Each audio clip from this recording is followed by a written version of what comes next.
काय शेवट काय एके ठाई काला कोठे आभेद देखिला तुका म्हणे भाविकाला एके ठाई काला तुका म्हणे भाविकाला करती नामाचे चिंतन अखंड कान्होबाचे ध्यान. आपल्याला माहीत आहे प्रयोजन पूजनीय दादांची सेवा झालेली आहे. काल्याचं कीर्तन दादांच्याकडं सगळ्यांनी सोपवलेलं होतं. 2 फार झालं तर 5 मिनिट बोलतो आणि त्याच्यापेक्षा जास्त बोललो तर 7 मिनिट आणि मनाला आलं तर 5 वाजेस्तोवर. नाही बोलणार सकाळपासून तुम्ही सकाळपासून कार्यक्रमाला कमी नाही अण्णा. सकाळी 4ला जे कार्यक्रम सुरू झाला आहे त्याच्यात फक्त जेवणापुरती विश्रांती होती. म्हणजे अखंड सगळे लोक बसून आहेत. दादांनाच काल्याचं कीर्तन का एवढा प्रश्न सांगतो. कौतुक आणि आशीर्वाद देणारी माणसं प्रोत्साहनाला कारण ठरतात पुढच्या पिढीच्या. बहुतांश वेळेला आपण पाहतो कौतुक करणारी माणसं कमी सापडतात आणि आशीर्वाद देणारी माणसं जगात कमी आहेत. भांडवल नसणारी माणसं भरपूर आहेत. पुण्याचं भांडवल नाही सगळ्याकडे. म्हणून आमच्या दादांना शेवटी कीर्तन दादांनी पहिल्या दिवशी कधीही केलं असतं पण म्हणलं नाही. दादा म्हणले मला नको कीर्तन मी भेट द्यायला येतो असं म्हणले मला. म्हणलं भेट द्यायला येऊ नका. तुम्ही नानांच्या कीर्तनाने प्रारंभ करायचा आणि तुमच्या कीर्तनाने सांगता करायची असं ठरवलं होतं. महंत आपले नाना मोहगावकर नाना यांचं प्रारंभीचं कीर्तन केलं आणि दादांचं कीर्तन भरत महाराजांनी हे नियोजन लावलं सगळं. भरत महाराज म्हटले हे असं असं करायचं आपल्याला. नियोजन लावायला नंबर 1 माणूस आहे ते. आणि बालदादांनी सांगितलं कीर्तनकार निवडत असताना हे सगळा प्रकार असा आहे. म्हणले दादा येईल. म्हणलं माझी श्रद्धा आहे. माझी म्हणण्यापेक्षा सगळ्यांची श्रद्धा आहे दादांच्या चरणावर बरं का. आणि ते नुसतं येऊन बोलले थोडा वेळ आपल्याला आशीर्वाद दिला. आता दादा असे आहेत की बाळक बापाची ताटी गे बापा तेच जेवू लागे संतोष लेणी वेगे मुखची ओढवे. तोंड भरून कार्यक्रमाचं कौतुक केलं दादांनी. 4 दिवस महाराज आले पण इतकं पोट भरून कौतुक कोणी केलं नाही. कोणी केलं नाही एवढं कौतुक. दादांनी जे कौतुक केलं या उत्सवाचं निश्चित असं आहे की हा उत्सव पुढे अनेक वर्ष चालू राहणार आहे असं वाटायला आहे मला बरं का. पुन्हा त्यांनी सांगितलं अधिकम अधिकस्य फलम.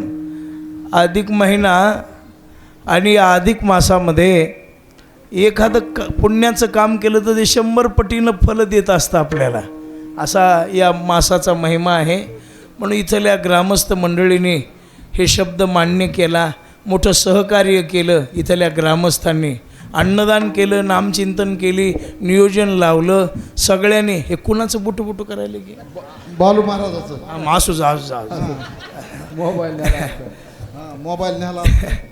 मग सगळ्यांनी साथ दिली. परिसरातल्या खेड्यापाड्यांनी साथ दिली. ज्येष्ठ श्रेष्ठ मंडळींनी येऊन उपस्थिती लावली. बायापोरांनी सगळ्यांनी मंडपाची शोभा वाढवली.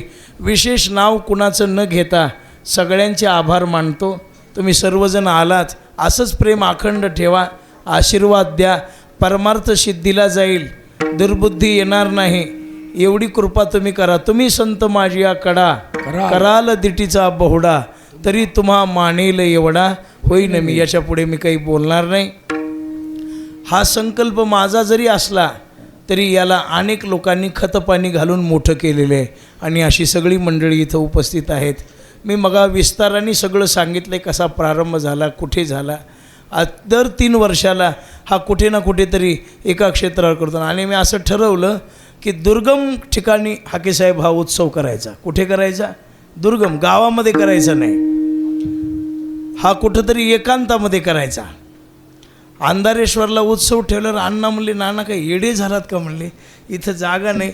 पण अण्णांनी ती सगळी व्यवस्था करून दिली जागेची. सुभाषदादा गुट्टे साहेब आहेत. या मंडळींनी ही उत्सवामध्ये फार मोठं सुरुवातीपासून हे केलेलं आहे.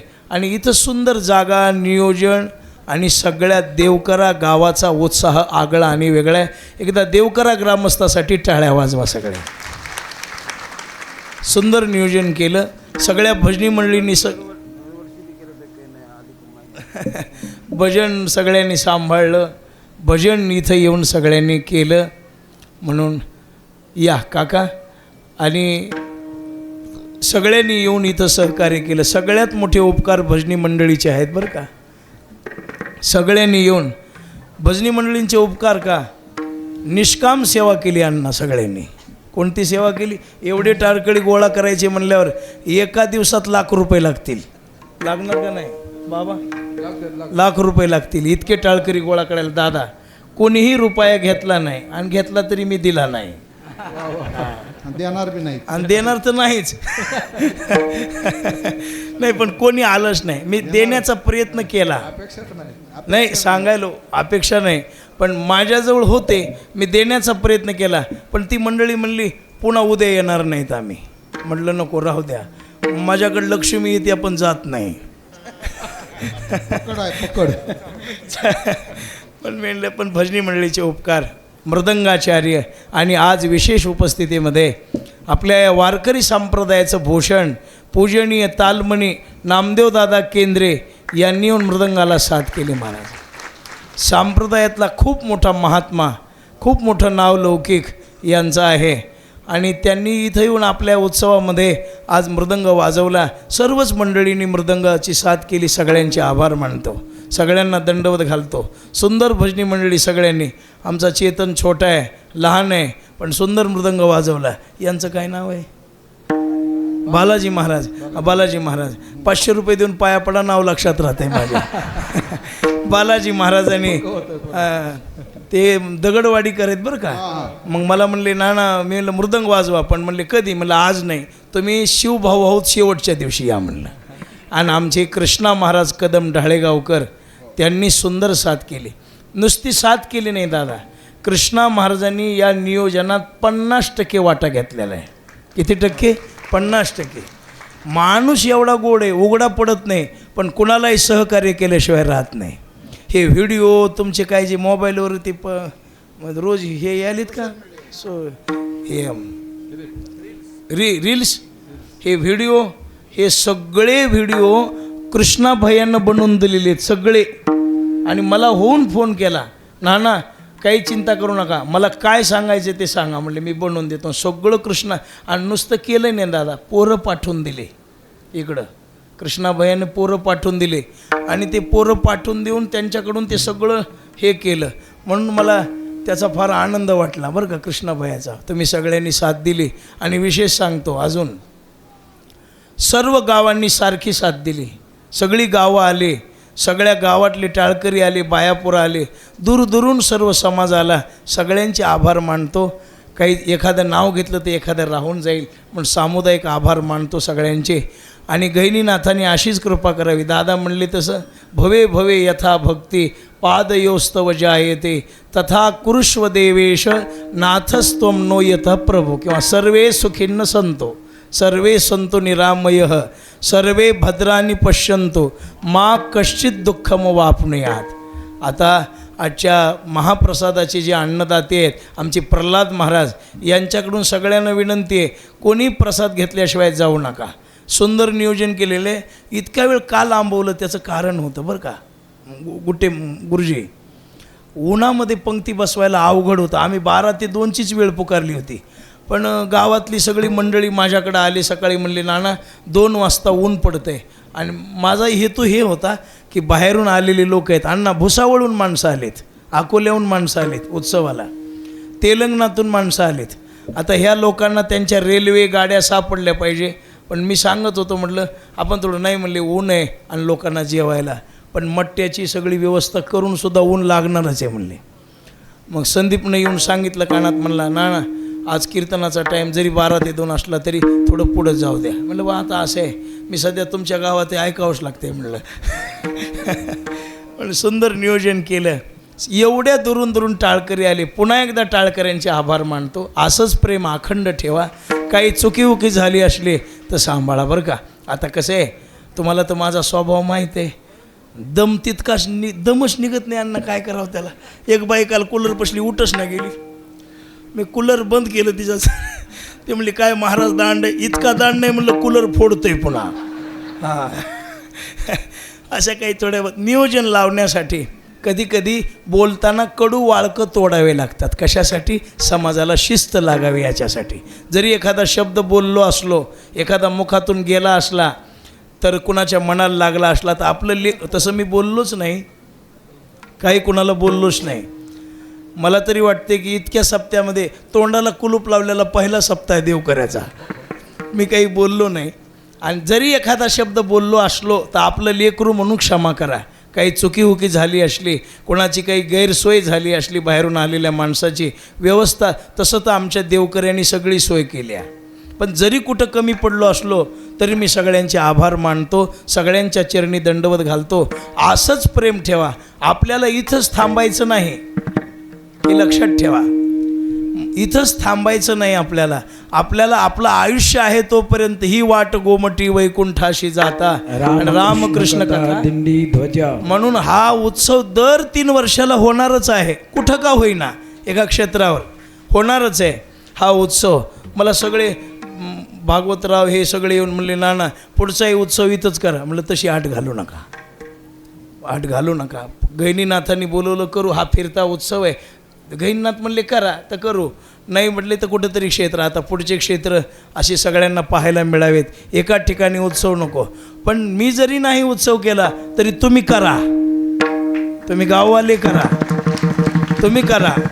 आणि तुम्ही करा. मी त्या उत्सवात 7 दिवस येतो. या शिवारगुरुजी या. आणि मी 7 दिवस त्या उत्सवामध्ये तुमच्या येतो. म्हणून तरुणांचे आभार या गावातल्या. मला 40 दिवस देशावरचे सैनिक सुट्ट्या काढून आले आणि करू लागलं पोरायने. मी सांगितलं मग भागवतामध्ये, हे सगळा जोड लावायला 2च पोरं होते मोहगावचे सुरुवातीला. अण्णा वय 20-20 वर्ष दोघायचे. किती वर्ष? 20-20 वर्ष. पण चांगले पोरं आहेत. मी त्यांना सांगितलं आपल्याला इथं सप्ताह करायचा आहे. जेवढे माणसं जोडून दिले या कार्यक्रमाच्या बाबतीमध्ये, तेवढा संदीपरावला आणि त्या 2 जणांना मी सांगितलं. त्यांनी हे सगळं नियोजन लावून दिलं सुरुवातीला. आणि मग सगळ्यांनी एकत्र येऊन उत्सव सिद्धीला नेला. म्हणून त्यांचे आभार मानतो, सगळ्या मंडळींचे आभार मानतो, गावकऱ्यांचे आभार मानतो. पुन्हा एकदा सगळ्यांच्या चरणी दंडवत ठेवतो. नाना, दादा, भरत बाबा, नामदेव दादा या ज्येष्ठ श्रेष्ठ मंडळांना नमस्कार करतो. यांचा आशीर्वाद कायम. आमचे एकनाथ महाराज हरिभक्तीपरायण, आमचे बाबा, या सगळ्या संत मंडळीला. मुंजाजी महाराज आलेत आमचे. मुंजाजी महाराजांचं कार्य मोठं आहे.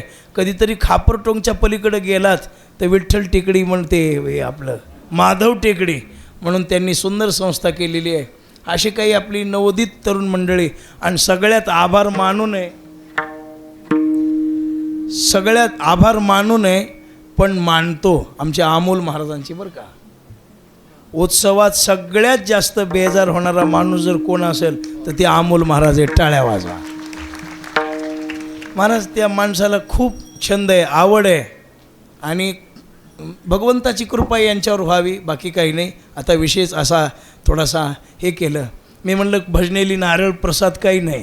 कल्याण भाऊ म्हणले नाना तसं नाही, आपल्या इथून जाऊ द्यायचं नाही तसं सगळ्यांना, काहीतरी सत्कार त्यांचा करायचा. म्हणून सगळ्या भजनी मंडळींचा सत्कार जाग्यावर होणार आहे. आणि जाग्यावर होणार आहे ही सगळ्यांनी सूचना घ्यावी. सगळ्या टाळकरी मंडळा जाग्यावर श्रीफळ आणि रुमाल सुद्धा या ठिकाणी आहेर आणलेला आहे. भागवतरावून केलीत सगळे. या मला देवकऱ्यातून कपडेली कमीच नाही, इतके कपडे आले. हो का, अंगावरला भागवतरावाचा आहे. आता कल्याण भाऊचा आला आहे. कुणाला अंगठी घालायची असली तेवढी घाला. त्या ठिकाणी